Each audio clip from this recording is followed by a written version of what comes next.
এরকম নতুন নতুন ইউনিক নাস্তা খেতে কার না ভালো লাগে। এরকম নাস্তা যে কোনো মেহমান আসলে বানিয়ে দিতে পারবেন। বাচ্চারাও এরকম নাস্তা খুবই পছন্দ করবে।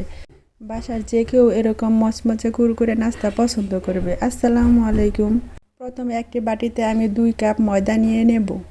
আপনারা ঘরে থাকা আটা দিয়েও এই নাস্তাটি তৈরি করতে পারবেন। খুবই সহজ এই নাস্তাটি তৈরি করা। এখন আমি স্বাদমতো লবণটা দিয়ে দেব। এখন এই ময়দার মধ্যে আমি 3 টেবিল চামচ সয়াবিন তেল দিয়ে দিব। তেলটা দিয়ে আমি হাত দিয়ে ভালো করে ঘষে ময়দার সাথে মিশিয়ে নেব। নাস্তাটি যতটাই খাস্তা চান, যতটাই মচমচা চান, তাহলে এই পর্যায়ে ভালো করে মিক্স করতে হবে।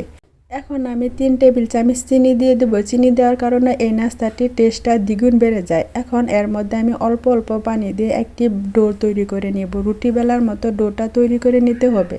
আমি অল্প অল্প পানি দিয়ে ডোটা তৈরি করে নিয়েছি। এরকম ডোটা তৈরি হবে। আপনারা দেখে বুঝতে পারছেন আমি কিভাবে ডোটা তৈরি করে নিচ্ছি। এখন আমি ময়দা ছাড়াই এই ডোটাকে বেলে একটি বড় রুটি তৈরি করে নিব। আমি কিভাবে রুটিটা তৈরি করে নিচ্ছি আপনারা খেয়াল করলে বুঝতে পারবেন। এরকম রুটিটা তৈরি করে নিতে হবে। আমার রুটিটা তৈরি করা হয়ে গেছে। এখন উপরে আমি কর্নফ্লাওয়ার দিয়ে এই রুটিটাকে ভাঁজ দিয়ে নেব। এর উপর কর্নফ্লাওয়ার দিয়ে ভাঁজটা দিতে হবে। এখানে কোনো ময়দা দেওয়া যাবে না। এভাবে আমি পরোটার মতো ভাঁজটা দিয়ে দিব। এখন উপর দিয়ে হালকা তেল দিয়ে আমি একটি ঢাকনা দিয়ে 10 মিনিটের জন্য ঢেকে রেখে দেব। এই নাস্তাটি বানাতে হলে 10 মিনিট এরকম ঢাকনা দিয়ে ঢেকে রেখে দিতে হবে। 10 মিনিট পর ঢাকনাটা উঠিয়ে আমি এই রুটিটাকে আবারও আমি ময়দা ছাড়া বেলে নেব। এখানে তেল দেওয়া আছে, ওই তেলে এই রুটিটা বেলে নেওয়া হবে। আমি পাতলা একটি বড় রুটি বেলে নেব। আমি রুটিটা বেলে নিয়েছি। এখন আমি ধারালো ছুরি দিয়ে আমি এই রুটিটাকে এরকম মোটা মোটা করে কেটে নেব। আমি কিভাবে কেটে নিচ্ছি আপনারা একটু দেখলে বুঝতে পারবেন। এখন আমি এগুলো একটু মাঝখান দিয়ে ভাঁজ দিয়ে রেখে দেব। এই রুটিটা এইভাবে বেলে নিতে হয়। এগুলো আমি এখন একটি পিস করে সমান সমান করে একের উপর আরেকটি রেখে ভাঁজ দিয়ে সমান করে কেটে নেব। আমার সবগুলো রুটি এভাবে কেটে নেওয়া হয়ে গেছে। এখন একটি করে পিস নিয়ে আমি আরেকটু বেলে নেব। এভাবে আমি একটি পিস নিয়ে নিয়েছি। এখন আমি এর উপরে হালকা ময়দা পানি দিয়ে গুলে এভাবে রেখে মাঝখানে দিয়ে এভাবে আমি একটির পর একটি রুটি দিয়ে দেব। আমি কিভাবে রুটিটা দিয়ে দিলাম আপনারা দেখে বুঝতে পারছেন। একটি ফুলের শেপ চলে আসছে, কি সুন্দর দেখা যাচ্ছে এই নাস্তাটি। এভাবে সবগুলো বানিয়ে নেব। আমার নাস্তাগুলো বানিয়ে নেওয়া হয়ে গেছে।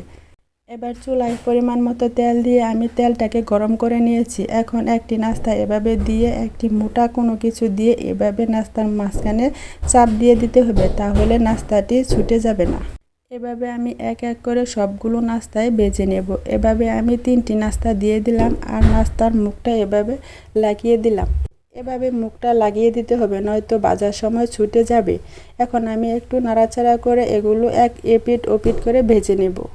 এখানে আমার আরও একটু জায়গা আছে, তাই আমি এর মধ্যে আরও একটি নাস্তা দিয়ে দিয়েছি। এখন আমি উল্টে পাল্টে এই নাস্তাগুলো গোল্ডেন কালার করে ভেজে নেব এবং ক্রিস্পি করে ভেজে নেব। এই নাস্তাগুলো অল্প আঁচে ভেজে নিতে হবে। আমার সবগুলো নাস্তায় ভেজে নেওয়া হয়ে গেছে। আর বাকি যে নাস্তাগুলো আছে ওই নাস্তাগুলো আমি এইভাবেই অল্প আঁচে ভেজে নেব। আমি নাস্তাগুলো ভেজে নিয়ে আপনাদেরকে পরিবেশন করে দেখিয়ে দিচ্ছি। নাস্তাগুলো দেখে বোঝা যাচ্ছে অনেকটা ক্রিস্পি আর মচমচে হয়েছে। এরকম ফুলের শেপে ইউনিক শেপে নাস্তাগুলো পেতে আমার পেজটি ফলো দিয়ে থাকবেন এবং ইউটিউব চ্যানেল থেকে দেখলে সাবস্ক্রাইব করে পাশে থাকা বেল আইকনটি প্রেস করে দিবেন।